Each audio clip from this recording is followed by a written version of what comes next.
Good morning, students. In the first part of the chapter, My Elder Brother, we studied that the elder brother in this story is a hard-working fellow who studies hard. He wishes to build a strong foundation through his education. On the other hand, the younger one prefers playing all day long and does not give much time to his studies. Thus, the elder brother always scolds his little one to be more sincere. So now, students, we will study further.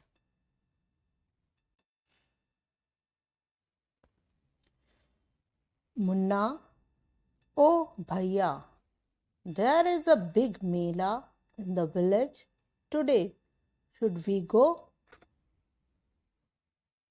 जब बड़े भाई मुन्ना को study करने के लिए कहते हैं तो मुन्ना उनसे कहता है, ओ भैया, देयर इज अ बिग मेला, बहुत बड़ा मेला लगा हुआ है इन द विलेज, गांव में। टुडे, आज, शुड वी गो, हमें जाना चाहिए, क्या हमें जाना चाहिए, वो उससे पूछता है। भैया, have you ever seen me going to a fair और going to watch a cricket और हॉकी मैच? अब भैया इस बात पर एग्री नहीं करते हैं, उन्हें थोड़ा गुस्सा भी आता है। वो पूछते हैं, हैव यू, क्या तुमने कभी, एवर, कभी, सीन, देखा है। The meaning of seen is देखा है। Seen is the third form of the word see. Me going, मुझे जाते हुए, to a fair, the meaning of fair is मेला। क्या तुमने कभी मुझे किसी मेले में जाते हुए देखा है।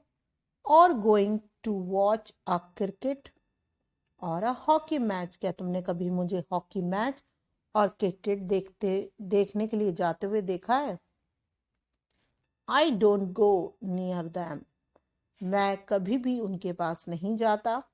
आई प्रिफर, मैं प्रिफर करता हूँ, प्रिफर यानी मैं ज़्यादा इम्पोर्टेंस देता हूँ, टू स्टडी अ बुक, कि मैं एक बुक पढ़ लूँ, यानी कि मैं उसमें टाइम वेस्ट करने की बजाय एक बुक पढ़ना पसंद करता हूँ। I don't mind repeating a class for more than 2 years, और मुझे कभी भी परेशानी नहीं होती है। रिपीटिंग मीन्स दोबारा रिपीट करने में, अ class for more than 2 years, यानी कि 2 साल से भी ज़्यादा अगर मैं एक क्लास में रहकर उन्हीं बुक्स को स्टडी करूं तो मुझे उस क्लास को रिपीट करने में कोई भी परेशानी नहीं होती है।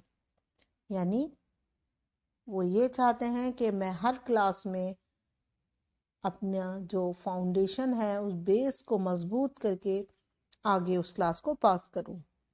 But you might stay in the same class all your life, लेकिन ऐसा लगता है, यू माइट स्टे यानी कि तुम रुकोगे, स्टे मीन्स रुकोगे, इन द सेम क्लास, एक ही क्लास में, ऑल योर लाइफ, अपनी पूरी जिंदगी तुम एक ही क्लास में रुके रहोगे, यानी फेल होते रहोगे। डू यू एक्सपेक्ट, क्या तुम्हें उम्मीद है। एक्सपेक्ट का मीनिंग होता है उम्मीद है। टू पास, कि तुम पास हो जाओगे। इफ यू वेस्ट, अगर तुम वेस्ट करते हो, your time playing all the time, अगर तुम अपना टाइम पूरे दिन के लिए खेलने में वेस्ट करोगे तो क्या तुम्हें उम्मीद है कि तुम पास हो जाओगे। You are simply wasting father's hard earned money, और अगर मैं कहूँ तो तुम वेस्ट कर रहे हो यानी बर्बाद कर रहे हो, फादर्स पापा की, हार्ड बहुत मेहनत से, अर्नड कमाई हुई, earned is the second form of earn, money, यानी तुम अपने खेलने की वजह से एक ही क्लास में बार बार फेल हो जाओगे और तुम इस तरह से पापा की बहुत मेहनत से कमाई हुई जो मनी है वो वेस्ट कर रहे हो।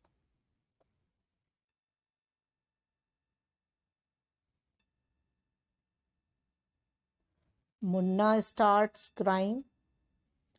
ये बात सुनकर मुन्ना ने रोना स्टार्ट कर दिया। ऑन बीइंग स्कॉल्डेड, यानी अपनी बुराई सुनते हुए, स्कॉल्ड में बुरा भला कहना, जो भैया उसे बुरा भला कह रहे थे, ये सुनकर उसने रोना स्टार्ट कर दिया। एंड सॉबिंग, और वो सुबकने लगा, जैसे रोने की साउंड होती है।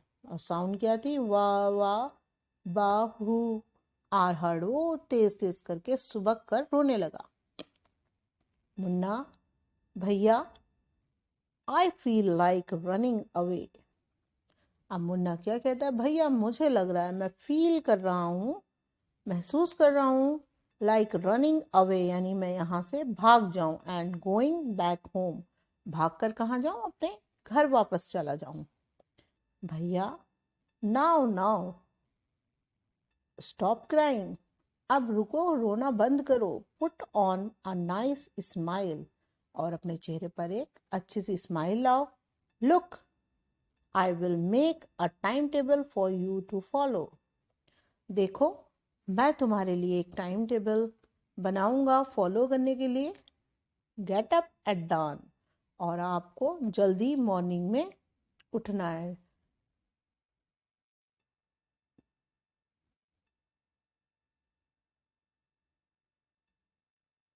अब भैया उनके लिए क्या टाइम टेबल सेट करते हैं?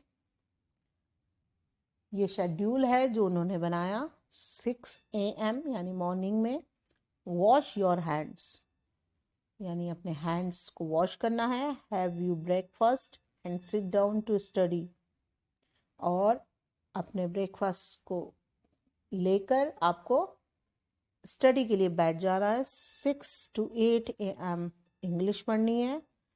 8 to 9 मैथ्स पढ़नी है। 9:30 AM आपको हिस्ट्री पढ़ना है। 3:30 देन ऑफ टू स्कूल, छुट्टी होने का टाइम होगा, यानी स्कूल ऑफ हो जाता है। 5 to 6 ग्रामर पढ़नी है। 6:30 से 7 तक ग्रामर कंपोजिशन करनी है। देन डिनर, उसके बाद डिनर लेना है। 8 to 9 PM ट्रांसलेशन आपको स्टडी करनी है। 9 to 10 हिंदी पढ़ना है। And 10 to 11 other subjects, and then to bed. ये उन्होंने टाइम टेबल सेट कर दिया मुन्ना के लिए।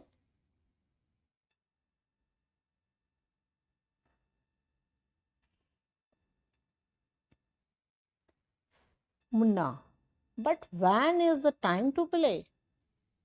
मुन्ना, जो कि खेलने को बहुत ज़्यादा पसंद करता है, वो भैया से एतराज़ करता है और पूछता है, बट व्हेन, लेकिन कब? द टाइम टू प्ले, मैं खेलने का टाइम कहाँ है? यानी उस शेड्यूल में भैया ने खेलने के लिए कोई टाइम नहीं दिया था। भैया, प्ले, खेल, व्हाट इज द नीड, इसकी क्या ज़रूरत है? Munna, Munna, O I love the green fields. अब मुन्ना खेलने में को बहुत ज़्यादा पसंद करता था, तो वो कहता है कि मुझे ग्रीन फील्ड्स बहुत पसंद है, हरे भरे मैदान पसंद है मुझे। द जेंटल ब्रीज, वहाँ पर चलने वाली एक ब्रीज, यानी बहुत माइल्ड हवा होती है, उसे ब्रीज कहते हैं, तो वो ब्रीज मुझे बहुत पसंद है। I want to jump up like a football, मैं कूदना पसंद करूँगा। लाइक अ फुटबॉल, जैसे फुटबॉल कूदती है ऐसे मुझे कूदना पसंद है। I like to touch and go, मुझे पसंद है छूना और जाना। Hututu sounds of the kabaddi, मुझे कबड्डी खेलना पसंद है, उसकी जो साउंड है हु टू टू की, वो मुझे बहुत पसंद है। And the hurry and fury of volleyball pulls me like a magnet, और हरी एंड फ्लरी वॉलीबॉल जो है, जो एकदम से भागती है, pulls me like a magnet, मुझे अपनी तरफ खींचती है, यानी मुझे वॉलीबॉल खेलना बहुत पसंद है। As soon as I am on the field, I forget everything. और जब तक मैं फील्ड में यानी मैदान में रहता हूँ, आई फॉरगेट एवरीथिंग, मैं सब कुछ भूल जाता हूँ। तो इस तरह भैया उसे बार बार इंसिस्ट कर रहे हैं कि आपको अच्छे से पढ़ना चाहिए और स्टडी के लिए ज़्यादा टाइम देना चाहिए। उन्होंने उसके लिए शेड्यूल भी बना दिया, लेकिन मुन्ना एग्री नहीं होता है और वो खेलने का टाइम पूछता है भैया से। खेलना उसे बहुत पसंद है। तो इस तरह भैया के बार बार कहने पर भी वो अपनी स्टडीज़ की तरफ सिंसियर नहीं होता। So students, with this we have finished our part 2, and we will continue our chapter in the next part.